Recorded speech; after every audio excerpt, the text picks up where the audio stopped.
Trouble on the Tidmouth Express.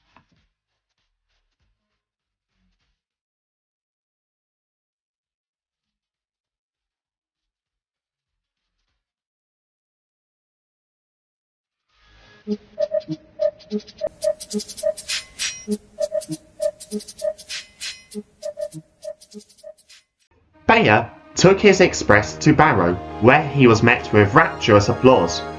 10 minutes early, the passengers noted, and such a smooth ride too. The Fat Controller was pleased. "An excellent job, Beyer," he said. "Your owners will be very pleased to know what a really useful engine you are."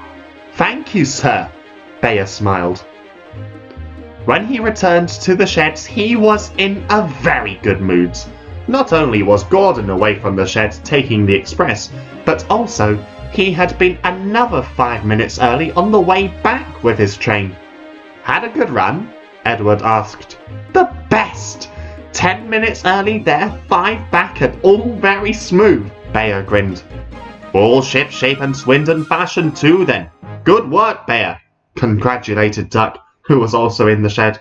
He was due to take the last passenger train to the Little Western in half an hour, and decided to have a rest with the other engines. "What's that mean?" asked Beyer as he backed down in between them. Edward laughed. "It means everything went perfectly. Duck likes things to be done the Great Western way," he explained. "The greatly mistaken way, if you ask me," muttered Henry from a corner in the shed. Beyer shot him a dirty look. Henry remained stonily silent. "There's nothing wrong with engines like Beyer being a few minutes earlier than the schedule says," exclaimed Duck in Beyer's defence. "Oh, really?" replied Henry. "Engines like... well... Edward, do you remember what happened to 87546 that one time when he tried to be early?" "That," said Edward, "was only because of his own self-importance." "What happened?" asked Beyer, looking from Henry to Edward, curious as to what his cousin had done. Henry puffed stormily away, muttering something about having to take the Flying Kipper slightly earlier than usual. Edward cleared his throat.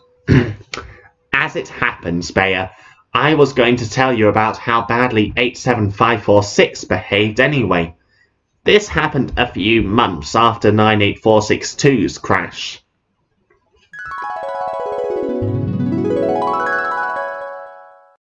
Just at the bottom of Gordon's Hill on the inside line, the curve is significantly tighter than all the others. This was mainly so there would be enough space for the engines to successfully navigate the curve without hitting anything on either side of the line or coming off the rails if the train is going slow enough. If the train went too fast, it would tilt too much and come off the rails, whether the engine was pulling trucks or not. Most of the engines were careful when running over this particular piece of track. They knew it was for their own good. 87546, however, had other ideas. "You're all just scared," he scoffed. "You should try a bit of record breaking. Be a bit more daring like me." Edward rolled his eyes. He was one of the few engines who stood up to 98462 and 87546. "You, with all your speeding 87546, should at least know better than to go tearing round tight corners," he argued. "Pah!" retorted 87546. "That corner's safe enough for engines to go at over 136 miles an hour. I am being incredibly foolish," snapped Edward. "Agreed," said Gordon. "Express engines may be fastest and best, 87546, but on a railway, safety and being on time both share top priority." 87546 just snorted in disgust. The railway was having a hard time keeping up with its demands. 2 of its engines were currently out of service. 98462 was being repaired following his accident, and Henry was still bricked up in his tunnel. This meant that more new engines were needed. The Fat Director had just brought in a second red engine while 98462 was in the works, and following Henry's spell in the tunnel, was in the process of arranging the purchase of a black LNYR Class 28 experimental engine who would later turn out to be James before he was painted red. The demand for extra trains meant that the engines had to work harder than ever. To add insult to injury, Gordon was sent to the works to have his safety valve mended. Henry, who had been let out of the tunnel, had helped Edward take over the express that day, but he suffered greatly from his illnesses, meaning that he couldn't take it out that often. So, the fat director grudgingly gave responsibility of the express over to 87546, who revelled in the opportunity. In the few days Gordon was being mended, he boasted about his responsibility to the others to such an extent that the fat director was beginning to wonder whether another engine should take the express instead. Then came the day that confirmed his thoughts. 87546 waited crossly at Barrow in Furness for the connection to the mainland. 5 minutes, he muttered angrily. Just then, another engine pulling a passenger train pulled in out of breath. Immediately, the passengers burst out, among them the Vicar of Wellsworth and his family, coming back from their holiday.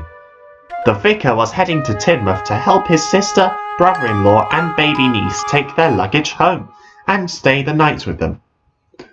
"I'm sorry, staff trouble," the engine panted.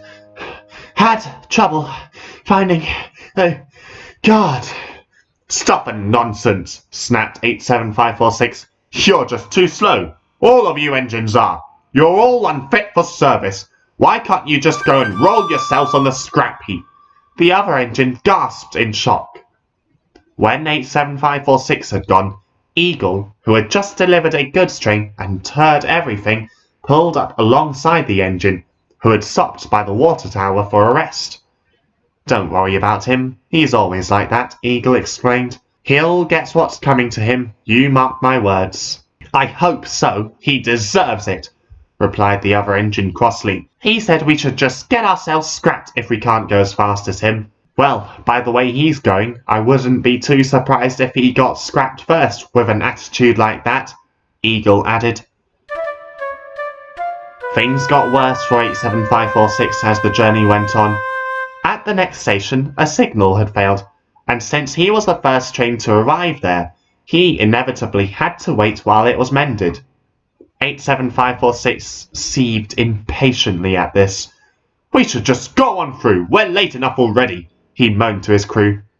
"No one can say we disagree with you," said his driver, who personally wanted to finish the journey, if only to get home and away from his disrespectful engine. "But it's orders." "Pah! You're just a goody two-shoes, too afraid to take a few tiny risks," said 87546. "We'd be able to puff safely through the whole line if you weren't such a coward." "I'd rather be a coward than a reckless piece of scrap," the driver muttered to the fireman, who solemnly agreed with him. Half an hour later, amidst the complaints of the passengers, not helped by 87546 insults, the workmen had fixed the signal. By then, some of the passengers had decided they had had enough and had left the express. Some exchanged their tickets and caught another passenger train on the other line, which was hauled by Edward. Others refunded their tickets and either caught the bus or walked home. This made 87546 crosser and crosser. When the guard blew his whistle, 87546 started almost immediately, jerking the couplings on his coaches. "Ow, ow, ow!" they screamed. "We don't like that! We don't like that! We don't like that!" Every wise engine knows never to bump coaches, or else they will pay them out. "Shut up and get moving!" snapped 87546, utterly incensed with rage. "We're late enough as it is." "I don't think I like where this is going," groaned the driver. "Why is that?" asked the fireman. "Because of a story I heard about an engine who wouldn't stop no matter what," the driver replied. "I used to work on the Mid-Sodal Railway, and I heard a story about an engine called Albert. He was a horrible engine and thought he knew better than anyone, including the manager. He tried to rush his work and ended up running dry, using up all his water. He got scrapped as a result, and well, by the way 87546 is going, I wouldn't be surprised if something bad did happen." The driver was right. They were climbing up Gordon's Hill when 87546 started to pick up speed. Since his train was now half empty, he didn't need a banker as much. He was also a strong engine, built as an experimental prototype to pull heavier loads than engines like 98462. The driver, expecting the worst, fought for control.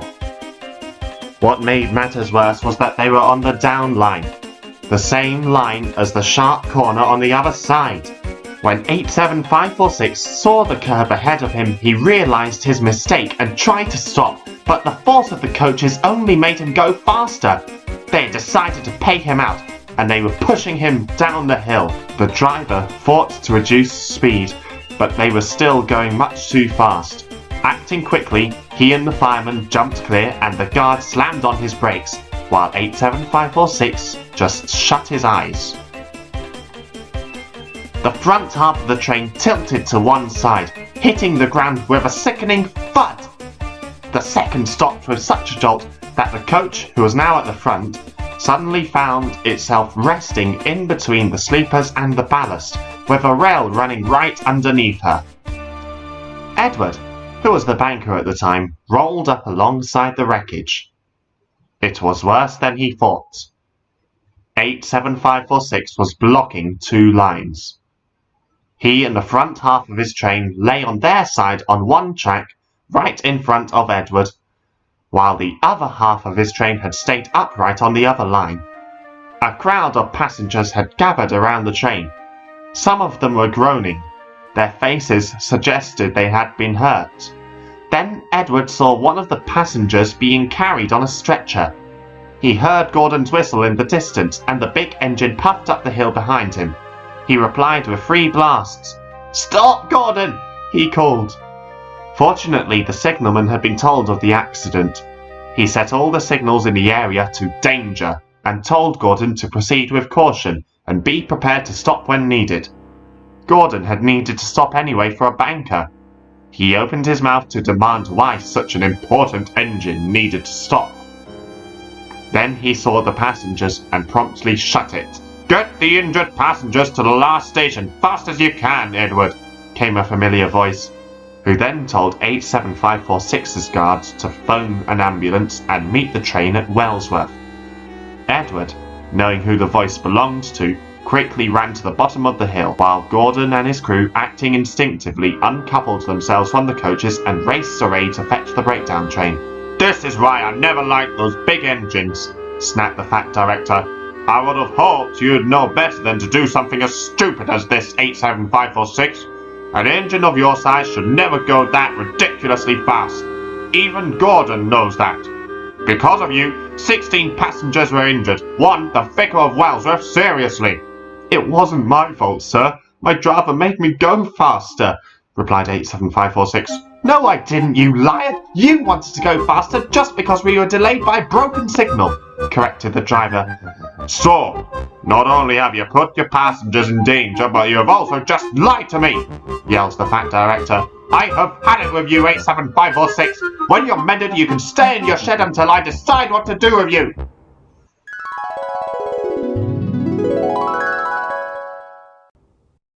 So he left 87546 in the shed for a very long time. 87546 resented him for this, and made whatever job he had when he was taken out to take over from us difficult. He and 98462 paid the price for their foolishness eventually, though, finished Edward. "What happened to them?" asked Beyer. "Thankfully, the Vicar of Wellsworth recovered, so no charges were pressed against us on his part, but, well," Edward began, but was interrupted by Gordon's whistle.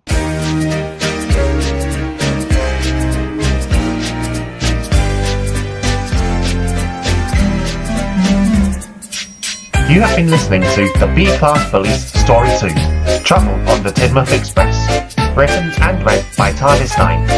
The music was provided by Mike O'Donnell, Junior Campbell, S.A. Music, Kevin McLeod, and Scarlo Irenaeus.